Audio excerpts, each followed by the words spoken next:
This actually makes 2 months exactly that I lost my boyfriend, the love of my life. And what I did today was I had my very first face-to-face counseling, grief counseling session. So what happened is I basically went in there, I spoke to a counselor. She asked me questions about my boyfriend and my family, relationships with those closest to me.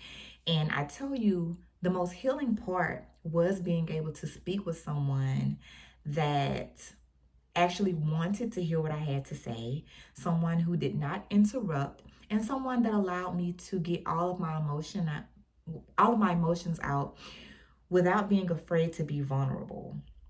I was able to cry. I was able to share all of my happy memories with her, my sad memories with her, and that really helped me. So, if you guys are grieving the loss of a loved one, I definitely suggest going to a grief counselor. Something that I've done in the past 2 months before I was able to do this face to face counseling, I actually joined the Meetup app, and they actually had free virtual grief meetings. It was like Grief Share, where you could talk about your loved one, and they also gave you ways to cope. So, what I've learned about grief is that it's not like any other type of feeling that you'll ever feel. Because whereas you can get over a broken heart by meeting someone new, you don't get over grief. It's forever. So it's a sting to your heart that will forever be there.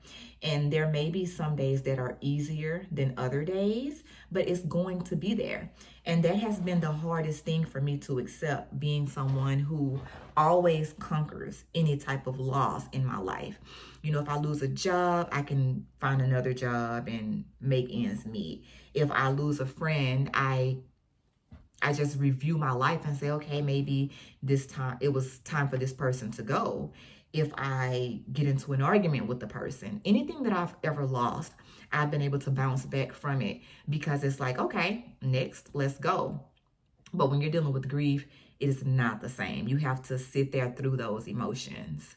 So I just wanted to share my day 60 with you guys. Basically, I woke up this morning, I got dressed, I felt okay. I thanked God, I thanked the creator, and I communicate with my boyfriend all the time. So as I'm driving down the roads, he gives me signs, and when he gives me a sign, I always tell him good morning, even if he doesn't give me a sign. But most times, I would say lately, every day there's some type of sign. Like if I forget to say good morning to him, he'll give me some sort of sign like, hey, where you at? And I'm like, hey, I speak to him.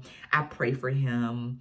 I send him positive energy because he needs that wherever he is. And something else that I've done, I have actually read books on the afterlife, and that's helping me to cope as well. I journal, I meditate. So I would say my day 60 was okay. I'm ending my night with making this video. I've had this channel for a while, and I used to use this channel to teach cryptocurrency and financial stability.